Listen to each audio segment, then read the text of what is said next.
Hello friends, I am Rajeev Pathak और एक बार फिर मैं अपने नए वीडियोस के साथ कुछ इंपॉर्टेंट वर्ड्स के साथ आपके सामने अपने यूट्यूब चैनल एग्जाम क्रैकर के साथ। जैसा कि आप जानते हो कि जो तमाम एग्जाम्स हैं एसएससी, बैंक, एनडीए, सीडीएस, उसमें तमाम नए वर्ड्स पूछे जा रहे हैं, तमाम करंट के वर्ड्स पूछे जा रहे हैं।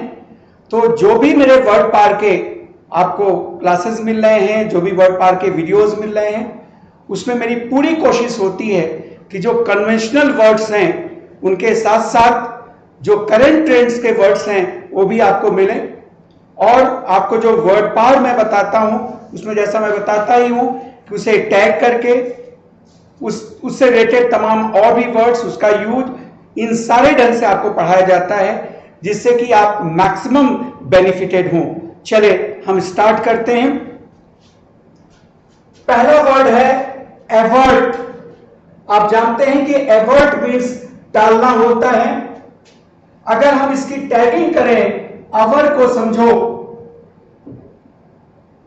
आप अवर को समझो आवारा, तो आवारा का तो हर आदमी टालता है। एवर्ट मीन्स टालना, एवॉइड, स्किप। लेकिन एक वर्ड और होता है, वो होता है एवर्जन, नापसंदगी, डिसलाइकिंग। ये जो वर्ड है एवर्जन, डिसलाइकिंग, वास्तव में जिस चीज को आप टाल रहे होते हैं वो तो नापसंदगी ही तो होती है। तो इससे रिलेटेड ये वर्ड है। आप एग्जाम्पल देख सकते हैं, जैसे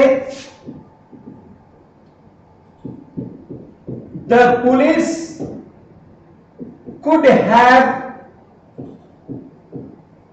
एवर्टेड दिस ट्रेजेडी। पुलिस इस ट्रेजेडी को टाल सकती थी। तो एवर्ट का मतलब टालना हो गया, एवॉइड, स्किप। और इसी से रिलेटेड वर्ड एवर्जन बना है, नापसंदगी। देखिए, जब हम नापसंदगी वर्ड पे आपसे बात कर रहे हैं तो यहां पे कुछ और भी वर्ड हैं जिसका मतलब नापसंदगी होता है, जैसे एंटीपैथी। एंटीपैथी मीन्स नापसंदगी होता है। इसी से रिलेटेड और भी वर्ड्स हैं, आप देख लें।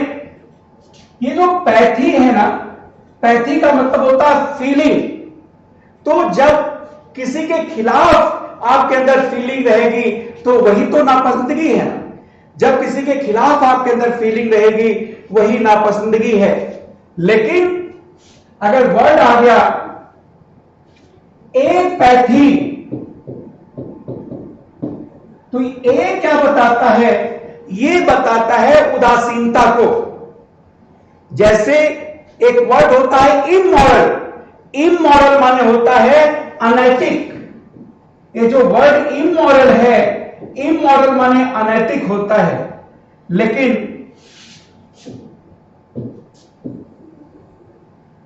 अगर कोई वर्ड इस तरह से लिख दिया गया है एमोरल, तो इसका मतलब होता है कि नैतिकता से ना मतलब रखने वाला।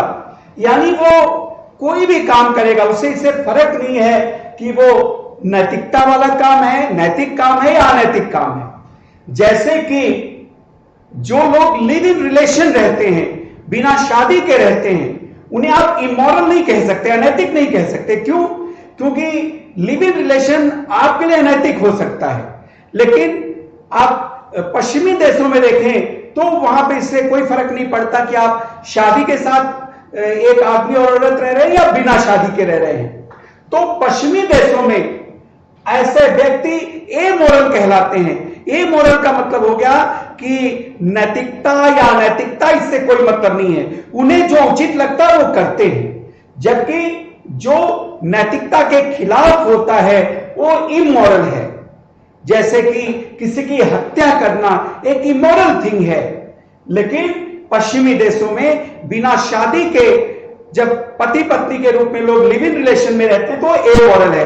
तो ए का मतलब खिलाफ नहीं होता है, ए का मतलब होता है कि उस पर ध्यान न देने वाला, उदासीन।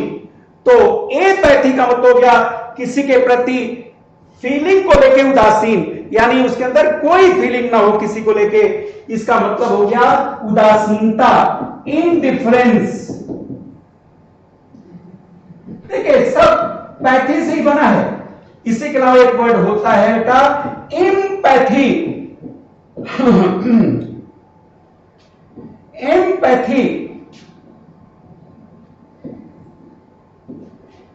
देखिए एम्पैथी का मतलब होता है, एम का मतलब होता है पर्सनल, तो पर्सनल फीलिंग रखना। जैसे कि एक जो मदर होती है, मां, अगर बच्चे को चोट लग गई तो जितना बच्चे को दर्द नहीं होता है उससे ज्यादा दर्द मां को होता है। तो यानी मां के अंदर एक पर्सनल फीलिंग होती है, बिल्कुल चोट उसे लगी बच्चे को और दर्द मां को हो रहा है, ये एम्पैथी है, पर्सनल फीलिंग। तो इस तरह से देखो पैथी फीलिंग्स को बताता है, एंटीपैथी यानी किसी के खिलाफ जो आपके अंदर फीलिंग हो, उदासीनता, नापसंदगी। एपैथी उदासीनता, ए उदासीनता को बताता है, यानी किसी को लेके कोई फीलिंग ना हो। जैसे आज के समय में तमाम लोग एपैथेटिक हो चुके हैं गरीबों के प्रति या अन्य के प्रति, यानी कोई आदमी का एक्सीडेंट हो गया, कोई फर्क नहीं है, आप देखे चले गए, ठीक है। और एम्पैथी का मतलब होता है जब पर्सनल फीलिंग आपको हो। ये सारी चीजें हैं। तो इस तरह से आपको एवर्ड समझ में आ गया होगा। नेक्स्ट देखें जुबिलेंट। जुबिलेंट का मतलब होता है अति खुश। देखिए इसको अगर हम टैगिंग करके, अगर इसे हम टैगिंग करके देखें तो जुबली, आप जानते हैं कि जब कोई जुबली मनाई जाती है, गोल्डन जुबली, तो डायमंड जुबली, तो लोग बहुत खुश होते हैं ना, उस दिन खूब आनंद एंजॉय करते हैं, लोग पार्टीज देते हैं। तो जब जुबली होता है तो लोग क्या हो जाते हैं, जुबिलेंट हो जाते हैं। इस तरह से आपको जुबिलेंट समझ में आ जाएगा, माने अति खुश, ये एडजेक्टिव है, जुबिलेंट एडजेक्टिव है। अब देखिए इसी से बना है, इसका जो नाउन है वो है जुबिलेशन। जुबिलेशन माने हो गया इलेशन, खुशी, एक्सटेसी, आनंद, खुशी, इसी से बना है। तो इस तरह से आपको जुबिलेंट पता हो जाएगा। जैसे children were Jubilant on the diamond jubilee of the school. तो जो डायमंड जुबली था दिन स्कूल का, उस दिन बच्चे बहुत खुश थे। तो जुबिलेंट माने होता है अत्यंत खुश। अब देखिए ब्लिस्टर मीन्स घाव। इसको अगर हम देखें ब्लिस्ट को हम ब्लास्ट समझे, ब्लास्ट। तो जब ब्लास्ट होता है तो तमाम लोगों को घाव लग जाता है, तो हम ब्लास्ट से इसको रिलेट कर देंगे तो आपको ब्लिस्टर समझ में आ जाएगा, घाव, वुंड, ब्लैक, घाव। नेक्स्ट देखिएगा ट्रॉमा। आप जानते हैं कि जो बड़े बड़े हॉस्पिटल्स हैं, जो मेडिकल कॉलेजेस हैं, वहां पे ट्रॉमा सेंटर होता है। ट्रॉमा सेंटर में क्या होता है आप जानते होंगे, जैसे एक्सीडेंट होते हैं, किसी का हाथ कट गया है, किसी का पैर कट गया है, किसी का सर बिल्कुल चपर एकदम घायल हो गया है, सर फट गया है, उन सबको ट्रॉमा सेंटर में पहले ले जाया जाता है। तो फर्स्ट एड वहीं पे होती है, फिर उनका ऑपरेशन वगैरह होता है। तो जब आप ट्रॉमा सेंटर में जाते हैं तो आपको एक सदमा लगेगा कि नहीं, किसी का हाथ कटा है, किसी का पैर कटा है, किसी की आंख निकल गई है, तो आपको ट्रॉमा याद आ जाएगा। जैसे कि in the trauma centre of the hospital I got a trauma. Hospital के ट्रॉमा सेंटर में मैंने ट्रॉमा पाया, यानी मेरे को बहुत बड़ा सदमा लगा। तो ट्रॉमा मीन्स क्या हो गया? Emotional shock, distress. अब हम आगे देखते हैं। रेक्टिफाई, रेक्टिफाई मान होता है सही करना, शुद्ध करना, करेक्ट, एमेंड। देखिए इसको याद करने का एक अच्छा सा तरीका, रक्त को समझो रक्त। तो आप जानते हैं कि रक्त को हमेशा शुद्ध रखना चाहिए, रक्त को हमेशा सही रखना चाहिए, क्योंकि अगर रक्त में कोई गड़बड़ी आ गई तो फिर धीरे धीरे करके आपकी पूरी बॉडी उससे प्रभावित होती है। तो इस तरह से रेक्टिफाई मीन्स शुद्ध करना, सही करना। अच्छा, रेक्टिफाई से ही बना है रेक्टिफिकेशन, रेक्टिफाई से ही बना है रेक्टिफिकेशन, शुद्धिकरण। तो आपको रेक्टिफाई समझ आ जाएगा। जैसे you should rectify your mistakes, you should rectify your mistakes. तुम्हें अपनी मिस्टेक्स, तुम्हें अपनी गलतियां सही करनी चाहिए। You should rectify your mistakes. तो देखिए रेक्टिफाई है, लेकिन एक वर्ड होता है, एक वर्ड होता है रेटिफाई। ये रेटिफाई मीन्स होता है अप्रूव, किसी चीज को अप्रूव करना। तो बहुत अच्छी तरह से आप समझ जाओगे कि किसी बिल को पहले रेक्टिफाई किया जाता है, फिर उसको रेटिफाई किया जाता है। तो first the experts rectify any ordinance and then ratify it. जो एक्सपर्ट्स हैं वो किसी ऑर्डिनेंस को पहले रेक्टिफाई करते हैं, जो आदेश आता है उसको शुद्ध करते हैं, सही करते हैं, और फिर उसको अप्रूव करते हैं। तो किसी बिल को पहले रेक्टिफाई किया जाएगा, फिर रेटिफाई किया जाएगा। तो आई होप ये वर्ड भी आपको तैयार हो जाएगा, और बहुत ही इंपॉर्टेंट वर्ड है। लेकिन जब हम इसको रिलेट करके आपको पढ़ा रहे हैं तो आप उन्हें अच्छी तरह से देखें, समझें, और ये सारे वर्ड्स आपके एग्जाम के वर्ड्स हैं और आपके आने वाले एग्जाम्स में पूछे जा सकते हैं। आगे देखो, फैबुलस। फैबुलस मीन्स होता है शानदार, फैबुलस मीन्स शानदार। अब इसको याद करने का एक तरीका, जो फेब मंथ होता है, फेब, जो आपका फेब मंथ होता है वो तो बहुत ही शानदार मंथ होता है भाई। आप जानते हैं फरवरी में न तो ज्यादा गर्मी होती है न ज्यादा ठंडी होती है, बहुत ही शानदार महीना होता है। और दूसरे रंग से समझ सकते हैं 14 फरवरी, 15 फरवरी, ये पूरे फरवरी महीने में तमाम डेज होते हैं, rose day, chocolate day, Valentine day सब होता है। तो इस तरह से आपको फैबुलस समझ में आ जाएगा, शानदार, मार्वेलस, लीजेंडरी, फैबुलस। जैसे Taj Mahal is a fabulous building, Taj Mahal एक शानदार बिल्डिंग है। नेक्स्ट वर्ड देखें, कंट्रोवर्ट।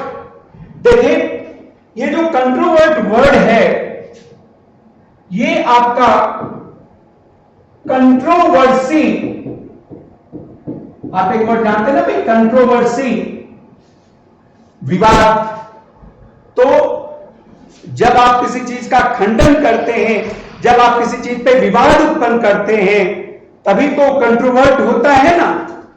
तो जैसे आप सेंटेंस कह सकते हैं, ही कंट्रोवर्टेड ऑल द एलिगेशंस। एलिगेशंस माने होता है आरोप, एलिगेशंस माने होता है आरोप। वह सारे आरोपों को का खंडन किया।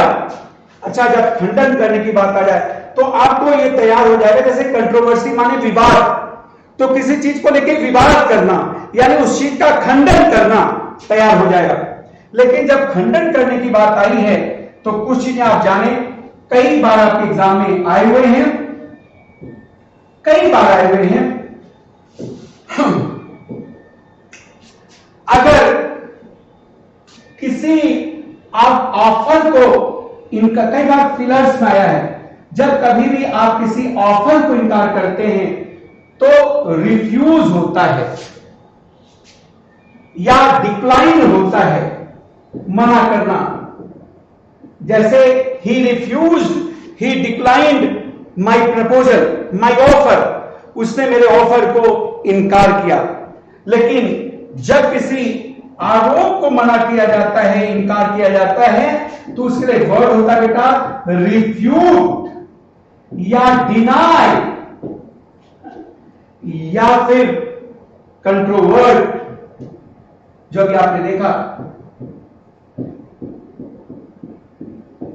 जैसे ही रिफ्यूटेड, ही डिनाइड ऑल एलिगेशंस, उसने सारे आरोपों को मना किया। नेक्स्ट है वायलेंट। वायलेंट, अब देखिए यहां पे बड़े ही आसानी से याद किया जा सकता है। वायरल को मतलब समझो वायरस, तो जो भी वायरस होते हैं वो घातक होते हैं कि नहीं होते हैं? भाई आप वायरल नहीं समझ जाओ, ये यहां पे आपके फोन में जो वायरल कुछ होते हैं उसकी बात नहीं। जैसे जो वायरल डिजीजेस होती है, जैसे अभी हाल ही में आपका कोरोना चल रहा है, ये वायरल डिजीज है ना, तो जो वायरल डिजीज होती है वो बहुत घातक होती है कि नहीं होती है?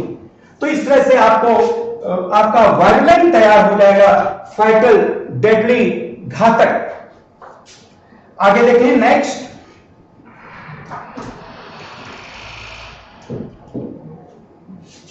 स्पिरिटेड। आपका स्पिरिटेड, देखिए स्पिरिट मीन्स क्या होता है? स्पिरिट मीन्स होता है भावना, आपका आत्मा। तो जो प्राण से भरा हो, जिसके अंदर प्राणत्व हो, वो क्या होगा? वो उत्साही होगा ना, इंथुजियास्टिक, पैशनेट। पैशन माने भी तो वही होता है ना, लालसा, उत्साह। कहते हैं ना कोई काम बड़े पैशन के साथ करना चाहिए, बड़े उत्साह के साथ करना चाहिए। तो पैशनेट मीन्स होता है उत्साही। देखेगा लाइवली, लाइफ से बना है लाइवली, तो जिसके अंदर लाइफ हो वो क्या है? लाइवली। एक नेक्स्ट वर्ड आप देख लें,